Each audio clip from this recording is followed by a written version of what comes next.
Acompáñeme con su Biblia a Mateo capítulo 4, versículos 12 al 17. Es importante hacer un contexto antes de leer la escritura, y es que aunque nosotros no lo vemos, estamos viviendo en un mundo que está lleno de tinieblas, de pecado, de maldición. En medio de ese mundo también hay luz, hay esperanza, hay una voz de aliento que es la voz de Dios en medio de su pueblo. Y en medio de esa oscuridad Dios alumbra en el corazón de la iglesia, de toda la iglesia en todo el mundo. Cuando hablamos de la iglesia no nos referimos a esta iglesia, sino la iglesia a nivel mundial, como Dios ha traído luz a esta generación. Vivimos donde parece que hay más pecado que antes, pero gracias a Dios también hay más que entendimiento de la verdad. Entonces el tema tiene que ver con eso hoy, para que usted vaya entrando como en contexto. Mateo 4 del 12 al 17, vamos a leerlo. Cuando Jesús oyó que Juan estaba preso, volvió a Galilea y dejando a Nazaret vino y habitó en Capernaum, ciudad marítima en la región de Zabulón y de Neftalí, para que se cumpliese lo dicho por el profeta Isaías cuando dijo: tierra de Zabulón y tierra de Neftalí, camino del mar al otro lado del Jordán, Galilea de los gentiles. El pueblo asentado en tinieblas vio gran luz. Los asentados en región de sombra de muerte, luz les resplandeció. Desde entonces comenzó Jesús a predicar y a decir: arrepentíos, porque el reino de los cielos se ha acercado. Padre, gracias por esta mañana. Estamos aquí por ti, porque tú nos has traído hoy para hablar a tu pueblo, Señor. Tú nos has traído porque necesitamos aprender a vivir en esta tierra hermosa, Señor, una tierra preciosa, pero al mismo una tierra donde hay una guerra espiritual constante entre la luz y las tinieblas, donde el reino de Dios está, pero también estamos en un tiempo real donde la crisis está, Señor. Y solo tu palabra puede traer luz, y solo la gracia del Señor Jesucristo puede hacer que la iglesia sea una iglesia militante, una iglesia que avanza, que no se detiene, y una iglesia que no teme nada en este mundo, excepto que espera tu regreso, Señor. Oramos en el nombre de Jesús. Amén y amén. El sermón lleva como título: la luz destruye las tinieblas. La luz destruye las tinieblas. Vamos a comenzar con un resumen de lo visto hasta ahora. Llevamos 9 sermones desde Mateo capítulo 1, capítulo 2, capítulo 3, capítulo 4. Nos queda un sermón para terminar capítulo 4. Y hasta ahora hemos visto muchas cosas que tienen que ver exclusivamente ¿con quién? Con el Señor Jesucristo. Vimos en capítulo 1 que Mateo nos presenta el linaje real de Jesús, nos presenta el linaje de hombres. Es decir, las dos líneas nos dice que Él es el hijo de David y que Él es el hijo de Abraham en Mateo capítulo 1:1. Luego también hablamos de lo más importante, es el cumplimiento de las escrituras en Jesús, cómo las profecías se han ido cumpliendo en Él en el momento en que viene a la tierra. Hablamos de un hombre muy especial, ¿se acuerdan? De Juan el Bautista. Todo el mundo se quita el sombrero ante Juan el Bautista. Cualquier predicador queda perdido ante esa obediencia, ante esa santidad de un hombre, ¿no? No era Dios, pero era un hombre de mucho ejemplo y mucho testimonio para nosotros hoy. Vimos la tentación del Señor. Vimos cómo Él vence la tentación y cómo con la palabra Él nos enseña a vencer la tentación, y cómo a través de vencer la tentación Él autentifica que Él es el Mesías, que Él es el Salvador del mundo, que Él es santo y que no hay pecado que pueda destruirlo, y que Él no podía pecar. Él no podía pecar porque es Dios hecho hombre. Ahora vamos acá, inicia su ministerio, acá comienza su ministerio. Pero estudiar este pasaje demanda mucho cuidado para usted no estudiarlo mal como estamos aprendiendo. y ahora se revela como la luz de este mundo. En Juan 8:12 dice: yo soy la luz del mundo, el que en mí cree ya no andará en tinieblas, sino que tendrá ¿qué? La luz de la vida. No la luz cualquiera, sino la luz de la vida. Eso dice el Señor de sí mismo. Solo Él, solo Jesús, tiene la potestad y el poder para liberar una vida de las tinieblas, para enseñarle a vivir, para darle lo que necesita en esta tierra, para alumbrar el corazón perdido por el pecado y traer su esperanza para la vida eterna. Después de la caída de la humanidad, después de la caída, la humanidad tenía dos velas o dos focos de luz, podríamos decirlo.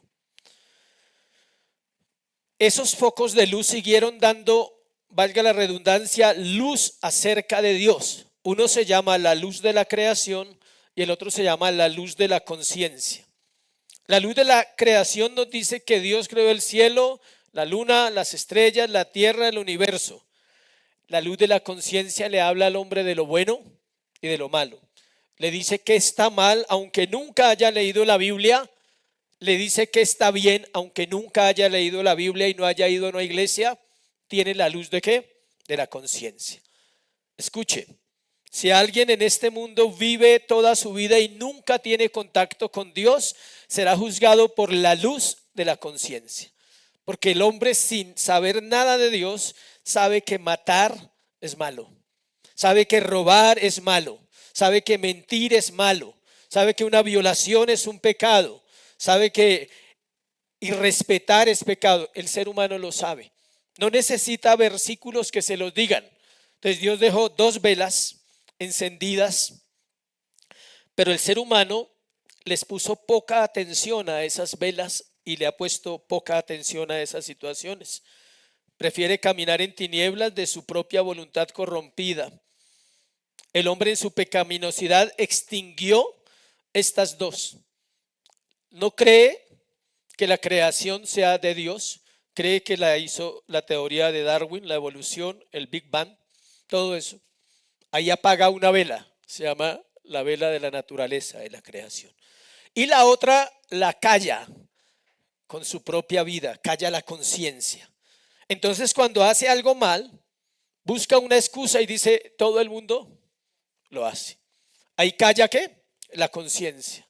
Si tiene un amante, dice: la mayoría que conozco también la tienen. Si roba, dice: estoy robándole a los ricos. Entonces calla la conciencia con su pecado. Ambas son pecados, ¿no? Callar la naturaleza y callar la conciencia. El aparente avance que estamos viendo en la humanidad y que vemos que avanza hacia una ciencia y hacia una tecnología mayor, no es más que el aumento del engaño para los hombres. Todo lo que se está haciendo para tener una vida mejor en la tierra está destruyendo los principios y valores verdaderos que Dios ha establecido por siglos.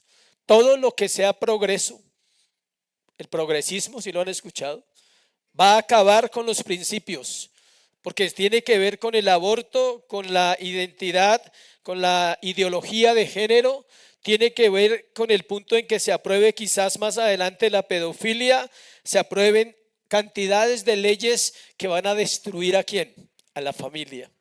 Pero vivimos bien, tenemos dinero, viajamos, comemos, dormimos, paseamos, hacemos cosas en este mundo, pero los principios se están hundiendo cada día más en una decadencia total en las generaciones que estamos viviendo. El creyente está en el mundo, no se le olvide. Está en este mundo, todavía no está en el cielo. Todavía tiene que soportar este mundo. Y si la iglesia no despierta, porque es la única que puede traer el mensaje de luz a esta tierra, entonces no hemos entendido lo que dice la Biblia, que fuimos llamados a vivir en luz. Eso dice la Escritura. Que somos responsables de abrir los ojos a los que están en las prisiones de oscuridad. Y aclaro, este término de las prisiones de oscuridad no se refiere a lo que nosotros imaginamos, a la gente que está en la calle botada en un andén, al que está en una cárcel, no. Se refiere al pecado del hombre más fuerte, que es rechazar a Dios. Ese es el pecado más fuerte. La gente no va a ser juzgada solo por pecados como el adulterio, la fornicación, el homicidio, porque esos pecados Cristo murió en la cruz para perdonarnos. Pero un día Él va a preguntar ¿dónde quedó mi luz en tu corazón? ¿Dónde quedó lo que yo era para ti? Dios continúa llamando a la iglesia a ser luz y es nuestro Señor Jesucristo el que alumbra a los perdidos. Nosotros solo tenemos una tarea: anunciar las verdades de aquel que nos llamó de las tinieblas a su luz admirable. Primera de Pedro 2:9 dice eso. Anunciar las verdades de aquel que nos llamó de las tinieblas a su luz admirable. Esa era la introducción del tema para poder entrar y entender un poco el pasaje que vamos a mirar, y lo vamos a desarrollar en 3 encabezados. El primero le pusimos circunstancias, circunstancias. Circunstancias, circunstancias. ¿Quién no tiene circunstancias hoy? O sea, ¿quién no está viviendo circunstancias en el entorno de su vida sin importar cuál es su vida? Creyentes, no creyentes, creyentes comprometidos, creyentes negligentes. ¿Quién no está viviendo circunstancias? Si alguien no las está viviendo, puede decir yo no las estoy viviendo. Pero todos las estamos viviendo constantemente. Y el Señor pues no es la excepción. Es necesario quedarnos en este verso tan corto que es el versículo 12, no el 1 sino el 12. El versículo 12 que estamos mirando es el primero que vamos a ver, porque nos da un contexto de lo que está pasando aquí. Recuerde que predicamos texto por texto, punto, cadeneta, mono, dicen por ahí, ¿sí? Coma, coma. Entonces vamos a la primera frase. Cuando Jesús oyó que Juan estaba preso, volvió a Galilea. Pero antes de ver esa parte, antes de pasar ahí a lo que está escrito, hay un tiempo impresionante entre capítulo 3, versículo 11, capítulo 4, versículo 11, capítulo 4, versículo 12. Leamos el 4:11. El diablo entonces le dejó y aquí vinieron ángeles y le servían. Hace 8 días quedamos ¿dónde? Dígalo sin miedo, en el desierto. Hace 8 días quedamos en el desierto. Allí quedó la historia. Hoy empezamos que él oye que Juan está preso y volvió a Galilea. Él no estaba en Galilea, está en el Jordán, donde fue bautizado, y se calcula que este periodo de tiempo es de 1 año. Entre el versículo 11 y el versículo 12 pasa ¿cuánto? 1 año. ¿Y dónde está ese año? Es la pregunta, ¿sí? Ese año está en el Evangelio de Juan. Es necesario ir a Juan y mirar qué pasó en ese tiempo aproximado. No vamos a profundizar, pero vamos a ir a Juan un momentico hasta allá a mirar. Juan capítulo 1. Acuérdense que para estudiar un evangelio correctamente debemos estudiar ¿qué? Los 4. Juan capítulo 1, versículo 19. Desde Juan capítulo 1, versículo 19 hasta Juan 4:42 está el año que Mateo no nos dice. Mateo no nos narra ese año. Y usted lo lee y lo va a entender tranquilo, puede hacer el ejercicio. El apóstol Juan nos dice varias cosas en este tiempo que está calculado allí. Lo que él hizo en ese tiempo es muy importante. ¿Quiere ver 3 días nomás de la vida de Jesús? Mire los 3 días.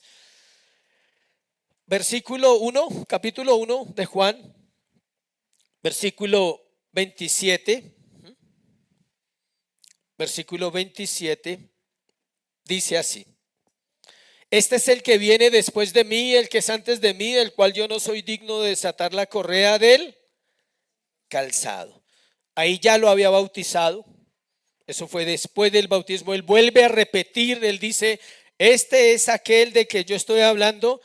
Versículo 29, El siguiente día, otro día, ¿sí ve? Ahí vamos viendo ya cronológicamente.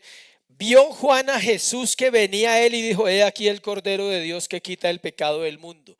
El siguiente día lo ve y luego dice en el versículo 34, dice: y yo le vi y he dado testimonio que este es el Hijo de Dios. El tercer día, cuando Juan volvió a declarar que él era el Cordero de Dios, los dos discípulos de Juan que estaban con él lo dejaron para seguir a Jesús. Versículo 35, versículo 37. El siguiente día, ¿sí ve? Van tres. Cronológicamente usted lo puede leer, van 3 días. Otra vez en versículo 35, estaba Juan y dos de sus discípulos. Mirando a Jesús que andaba por allí, dijo: he aquí el Cordero de Dios. Le oyeron hablar los discípulos y siguieron a Jesús. ¿Sí ve todo lo que pasó ahí? Luego, aquellos dos discípulos, uno de los cuales era Andrés, se convirtieron en discípulos de Jesús. Después del bautismo, el Señor se queda allá y hace una cantidad de cosas para poder nosotros entrelazar lo que vamos a hablar. Entre los otros hechos destacados de ese año estuvo el primer milagro de Jesús. ¿Cuál es el primer milagro de Jesús? Las bodas de Caná de Galilea. Ese es el primer milagro. También está la limpieza del templo, Juan 2:12 al 25, no lo voy a leer. Está el testimonio de Nicodemo, el encuentro que él tiene con Nicodemo, Juan 3 del 1 al 21. Y está el testimonio público de Juan el Bautista y el ministerio del Señor Jesucristo en Samaria con una mujer llamada ¿qué? La juiciosa. Perdón, la samaritana era. No era la juiciosa, era la samaritana. 5 maridos has tenido y el que ahora tienes va a ser reemplazado pronto. No, mentiras. Ella se convirtió y no reemplazó el quinto.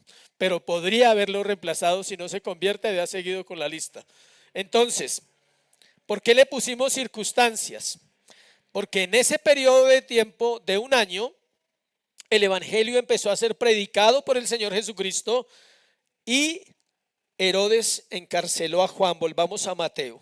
Cuando Jesús oyó que Juan estaba preso, volvió a Galilea. ¿Por qué volvió a Galilea? Porque no había llegado su hora. La razón por la cual él se mueve de su lugar es porque fue encarcelado su amado Juan.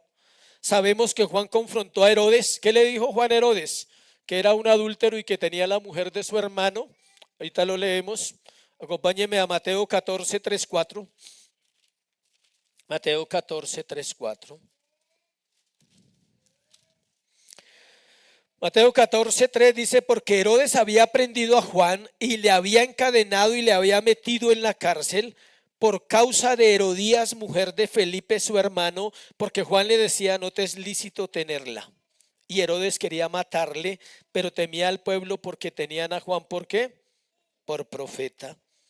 Por eso lo encarceló nomás, por ese detalle. Y porque estaba predicando el evangelio, obvio.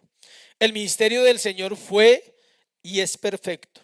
Todos los tiempos y los eventos y personas y circunstancias estaban ordenadas por Dios para que Él fuera a la cruz del Calvario. Mateo 4, versículo 12 nos dice en eso, que usted no lo ve ahí, las circunstancias por las cuales Él se fue a Galilea. La pregunta es: ¿cuáles son tus circunstancias? Esas eran las de Jesús. La presión, Herodes persiguiendo a Juan, lo encarcela, pero se levanta otro hombre a predicar. Dice: me da lo mismo encarcelar a Juan porque ahora se levanta Jesús a predicar. Leamos Lucas 4, 29, 30 para entender y cerramos ese punto ahí. Lucas 4, 29, 30.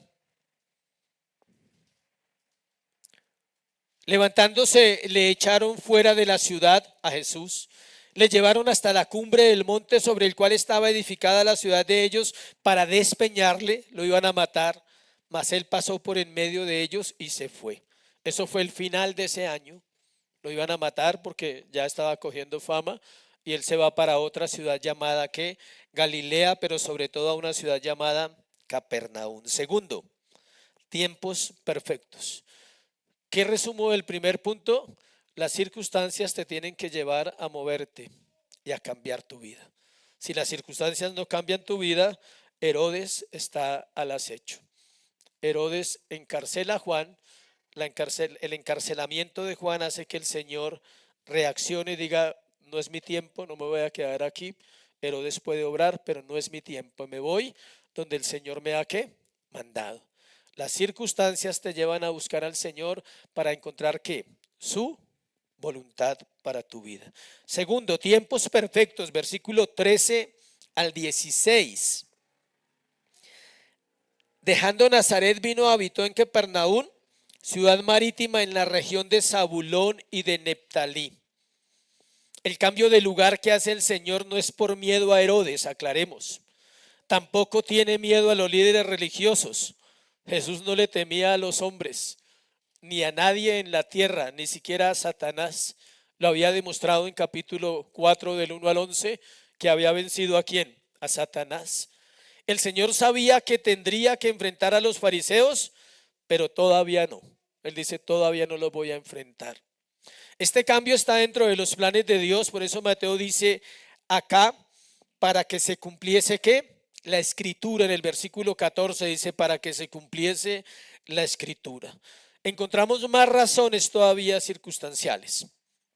Vamos a hablar un poquito del versículo 13. Dejando Nazaret. ¿Se acuerdan que hablamos de Nazaret? ¿Qué significaba Nazaret? Un lugar donde no podría salir nada bueno. Tiene que ver con el rechazo, con una sociedad rechazada, y de allá sale Jesús.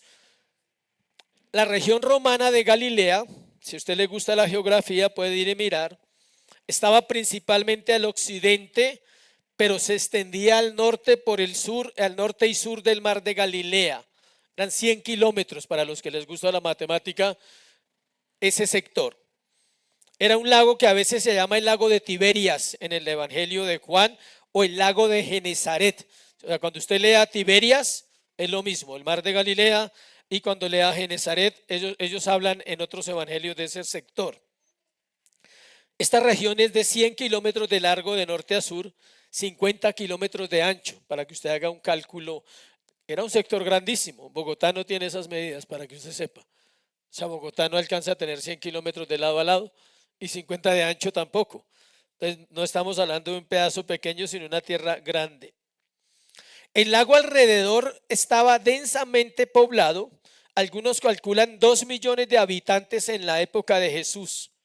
Y por mucho tiempo había sido la despensa de Palestina central, donde llegaba todo y entraba por ahí. La tierra era fértil. El lago abastecía de gran cantidad de pescado. Pescadores. La otra semana vamos a hablar de pescadores de hombres. Eran pescadores los discípulos, ¿cierto? Todos. ¿Cuántos discípulos eran pescadores que sabemos por la Biblia? 7. 7 eran pescadores. El historiador judío Josefo, que es el más duro en este tema, quien en un tiempo fue gobernador de Galilea, manifestó en cuanto a la región. Mire lo que decía: es toda rica en suelos y pastos, produce toda variedad de árboles, es acogedora por su productividad, incluso para quienes tienen la menor inclinación por la agricultura. En todas partes está labrada y en todas partes es ¿qué? Productiva. O sea, es una región muy bonita. Este verso nos dice que el Señor, después de la tentación, se fue para Capernaum. Y dejando a Nazaret, vino y habitó ¿dónde? Capernaum. ¿Qué significa Capernaum? Ciudad de Nahum. ¿Quién es Nahum? El profeta. Es la ciudad de Nahum, y es probable que le dieran ese nombre por el profeta. Pero note lo que significa la ciudad: compasión. Capernaum significa ¿qué? Compasión, y se puede llamar así porque sus habitantes, a pesar de que no conocían a Dios, eran compasivos, eran buenas personas. Sí sabe que hay gente muerta, pero buena gente. Hay gente que está muerta, pero son bien. Te hacen un favor, te prestan dinero, te dan trabajo, viven contigo en la tierra y están muertos, pero son buena gente. Capernaum era así. Capernaum estaban muertos sin Dios, pero eran compasivos, eran buenas personas. Hay que entender eso muy bien. Era una ciudad floreciente y próspera, Capernaum, y es allí donde Mateo tenía su banco de tributos. Mateo 9:9 para que lo vea. Mateo 9:9. Pasando Jesús de allí, vio a un hombre llamado Mateo. O sea, Mateo está contando su propia historia, que estaba sentado al banco de los tributos públicos y le dijo: sígueme. Y se levantó y le siguió. En Capernaum es donde Dios llama al apóstol, ¿qué? Mateo. Impresionante, ¿no? Que Mateo cuente su propia historia. Mateo cita una profecía de Isaías 9:1-2. Vamos a la profecía que está ahí en versículo 14, 15 y 16. Para que se cumpliese lo dicho por el profeta Isaías cuando dijo, estamos en Mateo: tierra de Zabulón, tierra de Neftalí, camino del mar, al otro lado del Jordán, Galilea de los gentiles. Pero céntrese en estas dos frases. El pueblo asentado ¿en qué? Tinieblas vio gran luz, y los asentados en región de sombra de muerte, luz le resplandeció. Este es el centro del sermón. Este es lo importante del sermón. Todo lo demás, para ubicarnos y llegar hasta acá, a Mateo 4, 15 y 16. Galilea es un sector de gentiles. Capernaum, todas esas ciudades. No había esperanza, no hay religión, son paganos, están muertos y están separados de Dios, y es allí donde la luz del evangelio resplandece. ¿Para quién es el evangelio? Para los pecadores, no para los justos, no para los buena gente o para los que se creen buenos.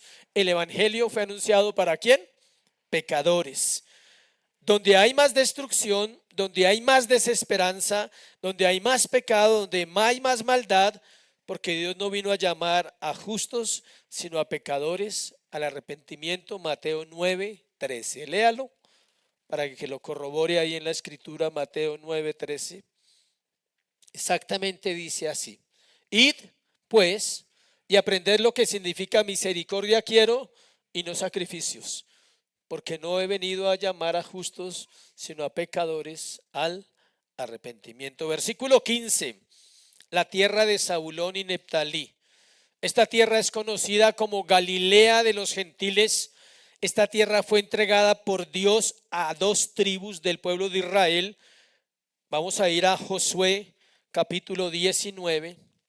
Josué capítulo 19 para que usted vea que es cierto que se las entregaron a ellos dos, a esas dos tribus. Capítulo 19. Josué 19. Está entre el versículo 10 al 39.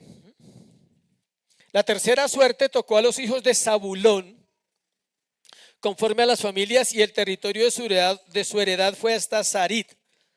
Si usted sigue leyendo ahí está toda la historia de cómo les entregaron esta tierra a ellos, a Zabulón y a quién más.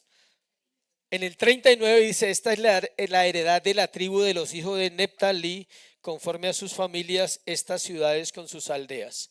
Mire lo que pasó para que entienda por qué Jesús llega a predicar allí. Las dos tribus fueron entregadas, las tierras fueron entregadas a estas dos tribus, pero Zabulón y Neftalí fueron infieles y se volvió un pueblo mixto, y por eso había tanto paganismo. Ellos no obedecieron en una orden que Dios les dio a esos pueblos, que echaran fuera ¿a quién? A los extranjeros, a los de Canaán. Le dijo: sáquenlos. Y como no obedecieron, terminaron mezclándose con un pueblo gentil y se volvieron ¿qué? Paganos. Esa es la historia de Zabulón y Neftalí. Versículo 16. El pueblo asentado en tinieblas vio gran luz, y a los asentados en región de sombra de muerte, luz le resplandeció. Hay dos características importantes que tenemos que resaltar aquí en este versículo. La primera es o son las tinieblas, y la segunda es la sombra de muerte. Entonces vamos a hablar de eso. La primera, el pueblo asentado en tinieblas vio gran luz, y la segunda, los asentados en región de sombra de ¿qué? De muerte. Escuche esto. Esas dos características, tinieblas y muerte, son las que hacen parte de la depravación total del hombre. Esas dos características siempre van a estar en aquellos que están muertos y viven sin Dios. El hombre está totalmente depravado y está sentado en tinieblas. El hombre vive en región de sombra de muerte, y decía San Agustín de Hipona, el hombre es una masa de corrupción. Una masa que tiene dos ingredientes: tinieblas por un lado y muerte por otro. Vamos a explicar esas dos características para valorar realmente lo que es la luz de este mundo, que es nuestro Señor Jesucristo.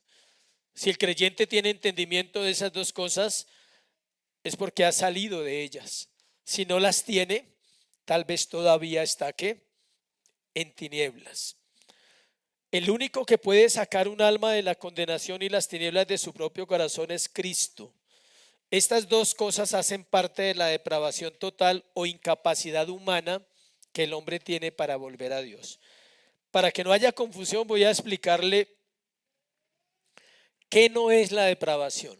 Porque la depravación cualquiera dirá, ser malo, ser loco, ser esto. No. La depravación no significa lo siguiente, escuche. No significa que todo hombre es tan malo como puede serlo.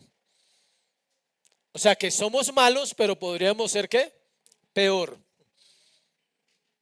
O sea, la depravación total no significa que todo hombre es tan malo como puede serlo. Tampoco significa que el hombre no tiene conocimiento de la voluntad de Dios ni conciencia. La tiene.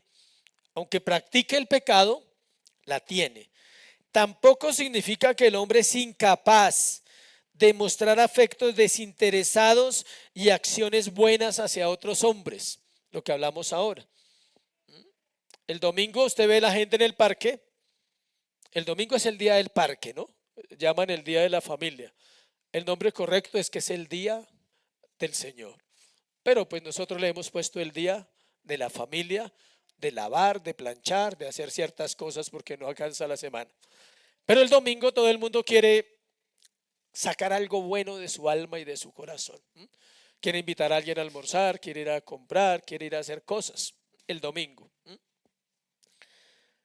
Nunca nos imaginamos qué pasó la noche anterior de ese domingo. ¿Cuántos mataron a alguien? ¿Cuántos fueron inmorales esa noche anterior? ¿Cuántos mintieron? ¿Cuántos están dando el lugar a la esposa y entre semana están con la amante?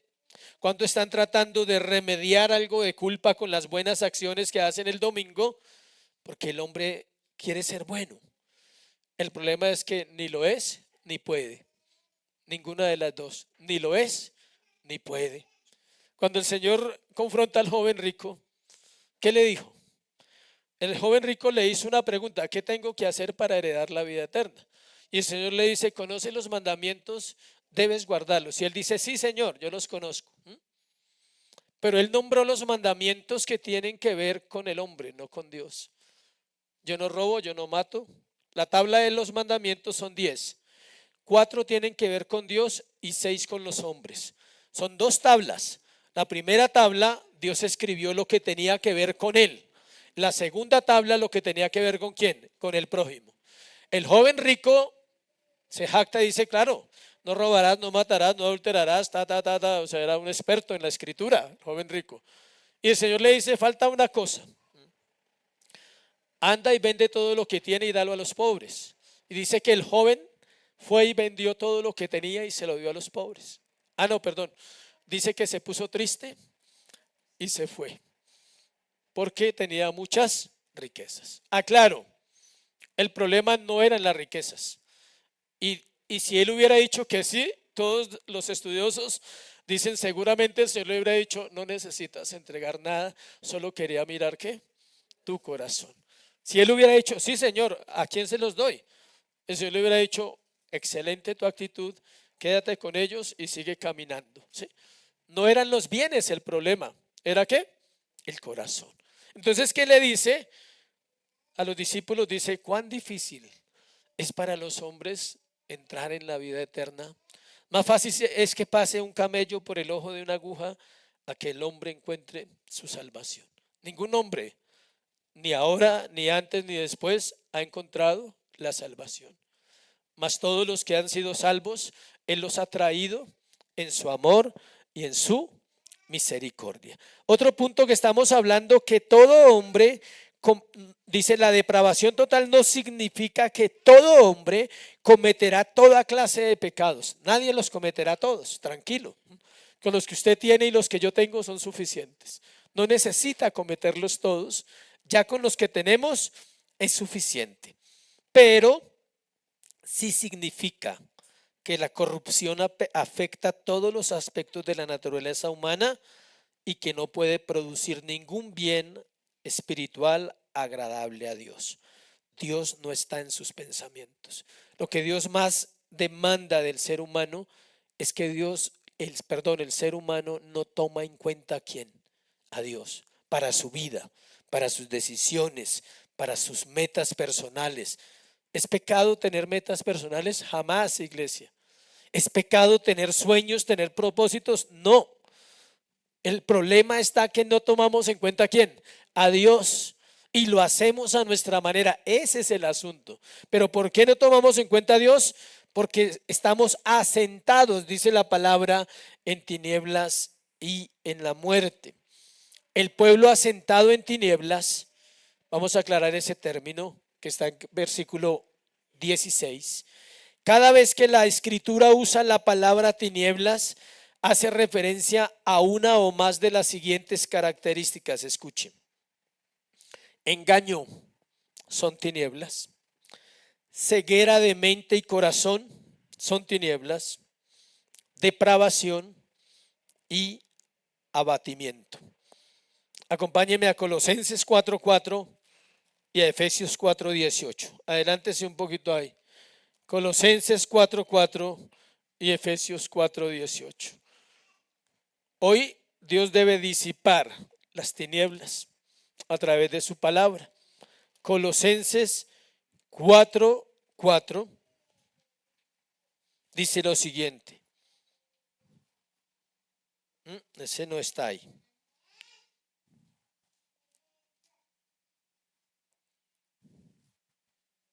Perdón, segunda de Corintios 4:4. Es que aquí me faltaba un numerito. Qué pena con ustedes ponerlos a buscar tanto en la Biblia. Segunda de Corintios 4:4.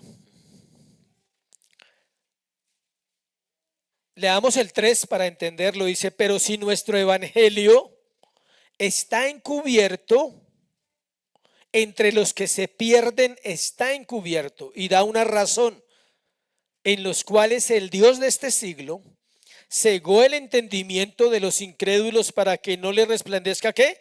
La luz del evangelio de la gloria de Cristo, el cual es la imagen de Dios. Y Efesios 4:18, que también habla de lo mismo. Efesios 4:18 dice lo siguiente: teniendo el entendimiento entenebrecido, mire, ajenos de la vida de Dios por la ignorancia que en ellos hay, por la dureza de su corazón. Esos son tinieblas, engaño, alejarse de Dios, ceguera en la mente, ceguera en el corazón, depravación y abatimiento. Un creyente no puede vivir abatido. No estoy diciendo que no pueda tener luchas, claro que las puede tener. Y cuando está abatido, debe entender que detrás de todo eso no solo hay circunstancias que nosotros vivimos, sino que también hay un mundo de las tinieblas que quiere separarlo ¿de quién? De Dios. Entonces, en el abatimiento el creyente tiene que venir a Cristo y decirle: Señor, aquí estoy. El fin de los que andan en tinieblas y nunca vienen a la luz es el infierno. Duro, ¿no? Tener que hablar de eso cada semana. No entrarán en oscuridad, escuche. No van a entrar en la oscuridad. Es una noticia rara, porque siempre estuvieron en ella. No van a entrar a ninguna oscuridad, siempre estuvieron en ella. Nunca hubo luz en sus corazones. Toda su vida fueron un engaño. Nunca hicieron el bien, porque para hacer el bien se necesita nacer de nuevo, porque es Dios en Cristo, en el poder de su Espíritu, que impulsa a los hijos de Dios a hacer el bien y no hacer ¿qué? El mal. Dios es el único que puede traer salvación, iglesia. El problema está en que la humanidad está engañada y cree que el mal se trata de pecados escandalosos, como los siguientes: homicidios, borracheras, orgías, robos, violaciones, abortos. Ignora que aún los actos de justicia de los hombres son abominación para Dios y son trapos de inmundicias delante de Él. Toda justicia de los hombres es abominación al Señor, porque no puede llevarse la gloria y decir: es que yo soy bueno. Y el Señor dice: tú no eres bueno. Yo puedo hacer que hagas cosas buenas, porque el Espíritu Santo mora ¿dónde? En nuestros corazones. Pasemos a la siguiente frase: sombra de muerte. ¿Qué es sombra de muerte? Hay una revelación profunda aquí. Es exactamente una sombra. ¿Sí? Es que uno espera que sea algo diferente. No, es una sombra. ¿Sí entiende una sombra? Algo que está encima. Cuando usted está haciendo solo, usted dice: busco ¿qué? La sombrita. ¿Qué hace la sombrita? Está tapando el sol. ¿Qué hace la sombra? Tapa. Está sobre la vida de aquellos que no han conocido al Señor. ¿Por qué el Señor fue a Zabulón y a Neftalí? Porque era un pueblo que estaba muerto, que estaba en tinieblas, y en su misericordia, en su compasión, que significa esa ciudad, dice: yo voy a ir allá. Es el cumplimiento de la escritura, que el evangelio sea predicado a los que están en tinieblas y están en muerte. Ese es el evangelio. Nosotros como iglesia debemos compartir el evangelio a personas que no han conocido de Cristo, que no han venido a Cristo, porque Pablo lo dice: yo no prediqué en fundamento ajeno. Él hablaba a personas nuevas, almas que nunca han visto la luz. Hay cadáveres maquillados por algunos años, pero su fin será destrucción. Cuando alguien muere, ¿qué hacen? Lo embalsaman, lo cual trae un mensaje sencillo: la muerte no es bonita. ¿Por qué no lo dejan así? Casi siempre ¿sí? Lo adornan, lo maquillan, porque la muerte deja un espectro de terror, de horror. Alguien dirá: no, pero a veces son bonitos. Están maquillados la mayoría. Solo por el color necesita que le echen un poquito de colorcito, de cosmetics, ¿sí? Un poquito. Puede que murió sano, una enfermedad, algo natural, pero la muerte representa que la vida ya no está en esa persona, que esa persona no está ahí. Está el cuerpo de fulano o de sutano, pero esa persona ya no está ahí. Y por eso existe el maquillaje. Pero el maquillaje no es solo para el funeral, sino que algunos ya lo usan desde antes de morir. Viven maquillada su vida por algunos años. Escuche por qué. ¿Qué hace el maquillaje? Trata de mostrar la paz que no tiene. Trata de vivir el gozo que no conoce. Trata de ser justo cuando no sabe qué es ser justo, porque no conoce la justicia que es Cristo. Y no hay vida, porque la vida no está en ellos. Todo se esfuma, nada llena la vida. Eso es muerte y existencia temporal. No está diciendo que se va a morir, que le va a pasar algo. No, está diciendo: nada en la vida le llena.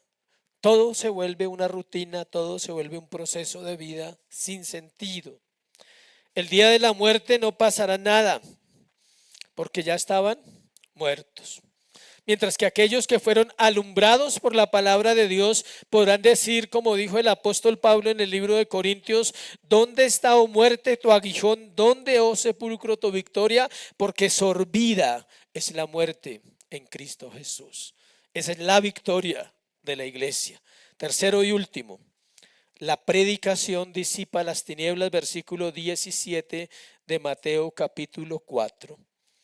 andando Jesús junto al mar de Galilea, vio dos hermanos, el amado Simón, ya sabemos quién es Simón. Perdón, me pasé 17, qué pena. Desde entonces comenzó Jesús a predicar y a decir: arrepentíos, porque el reino de los cielos se ha acercado. Arrepentidos porque el reino de los cielos se ha acercado. La predicación disipa las tinieblas. No hay nada más, solo la predicación del evangelio.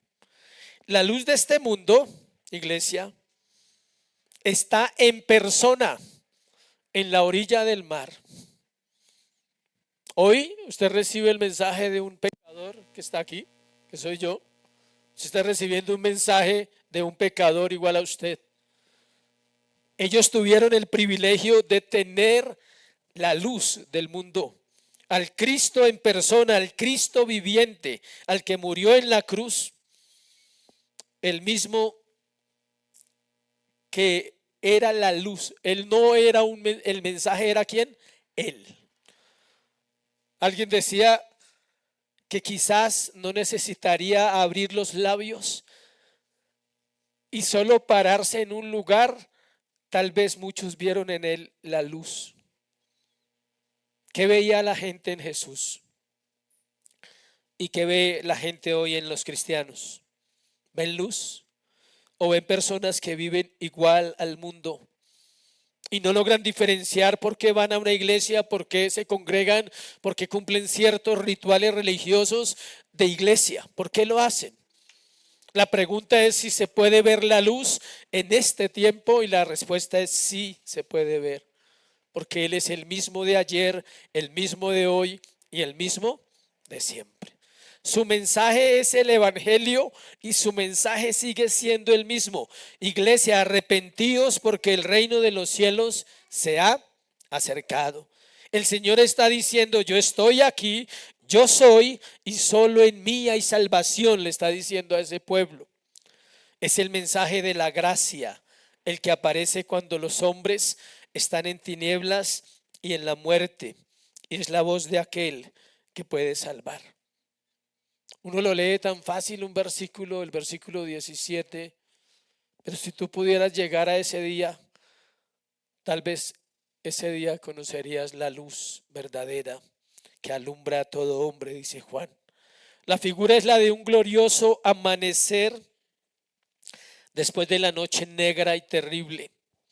Tanto en la profecía como en su cumplimiento no debemos perder de vista una nota como la música sonora de gracia, de una gracia inmerecida.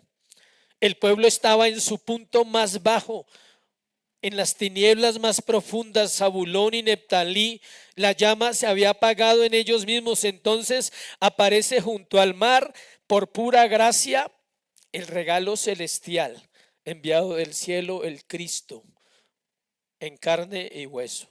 Su mensaje estaba relacionado con su muerte. Esto es espectacular. Cuando él dice esa frase, el reino de los cielos se ha acercado, él está diciendo: tengo que ir a morir en la cruz del Calvario para poderlos salvar. Tengo que ir a la cruz porque el reino nunca vendrá completamente si no muero en la cruz del Calvario. Es un mensaje de vida para los oyentes y es una sentencia de muerte para el Hijo de Dios. Su mensaje está relacionado con su propia muerte. Desde ese momento su destino estaba trazado, el reino se estaba acercando, pero para que fuera comprendido y revelado por la iglesia hoy, él tenía que morir. Ellos no entendían lo que usted y yo entendemos hoy, que a través de su muerte el reino se manifestó. ¿A quién? A la iglesia. Aclaro que la iglesia no es el reino. El reino existía antes de la iglesia. La iglesia hace parte del reino de Dios. El mensaje de Juan el Bautista ahora lo dice Jesús. Luego lo dijeron los apóstoles. Ahora lo tiene que decir ¿quién? La iglesia. Ese es el orden correcto. El reino de los cielos se ha acercado a esta generación hoy 2024 a través de Jesucristo. El mensaje del Evangelio no puede ser argumentado, no hay ser humano que lo pueda argumentar, no hay nadie que lo pueda contradecir por una sencilla razón, por ese verso y por muchos más, porque el que lo dijo fue Dios. Dios dijo: arrepentíos y creed en el Evangelio. Arrepentidos porque el reino de los cielos está cerca. Arrepentidos porque el reino de los cielos ha llegado. Todo eso está en los Evangelios. En una progresión, Él va diciendo: este es el tiempo. Jesús predicó su mensaje con certeza. No vino a comentar o argumentar, sino a proclamar y a predicar. Predicar es eso, proclamar convicciones nuestras, no posibilidades ni sugerencias. La predicación del Evangelio no es una sugerencia para los oyentes, no es una posibilidad en la cual tú puedes vivir, no, es la verdad, es la luz del mundo. Esa es la predicación. Lo que anunció no solo era cierto, sino que era la máxima autoridad viva, la palabra encarnada, la que lo estaba diciendo. Mire Mateo 7:29, por favor, un momento. Mateo 7:29 dice lo siguiente: porque les enseñaba como quien tiene autoridad y no como los escribas. Había autoridad en su palabra. Su mensaje era para traer luz a todo aquel que estaba en tinieblas. Vamos a cerrar el sermón con este párrafo final. Las tinieblas en las que el pueblo vivía era la oscuridad del pecado y el mal. Jesús quiso decir: las grandes tinieblas han estado sobre ustedes debido a la gran oscuridad que hay en su interior. Era en su interior. Se habían desviado. Era un pueblo que alguna vez fue judío, alguna vez fue parte del remanente de Dios, pero ya no lo era porque se mezcló. El pueblo de Dios no se puede mezclar con el mundo porque deja de ser el pueblo de Dios. Aunque viva en el mundo, no puede mezclarse con el mundo, iglesia. Ustedes deben estar dispuestos a volverse de esas tinieblas antes que la luz pueda brillarles. Ellos tenían conocimiento antiguo, pero necesitaban el mensaje del Señor Jesucristo. Volverse del pecado es arrepentirse, cambiar de dirección, dar la vuelta y buscar un nuevo camino. Metanoia en griego o metanoeo en griego significa cambio de percepción, cambio de pensamiento, cambio en la manera como vemos la vida. Aún los cristianos estamos viendo la vida de una manera incorrecta. Estamos viendo el matrimonio de una manera incorrecta. Estamos viendo el ser padre, el ser esposo, el ser mamá, el ser esposa de una manera que incorrecta, porque no conocemos las escrituras. Ese cambio de mente interno hace que usted tenga una claridad en lo que necesita. Es un cambio en la manera en que vemos todas las cosas de este mundo. Por tanto, arrepentirse es cambiar la forma en que una persona ve el pecado y la manera en que ve la justicia. ¿Cuál justicia? Cristo es la justicia. Esto implica un cambio de opinión, de dirección, de vida misma. Arrepentirse es tener un cambio radical en el corazón y la voluntad. Por consiguiente, el resultado es un comportamiento diferente. Arrepentirse es tener un cambio radical acá, en el corazón, en la voluntad, y por consiguiente tendrá un comportamiento ¿qué? Diferente. Hoy el mensaje es el mismo, no ha cambiado. Hoy el llamado es al arrepentimiento y venir en pos de Él, caminar bajo su palabra y vivir en la luz de su presencia, iglesia. Amén.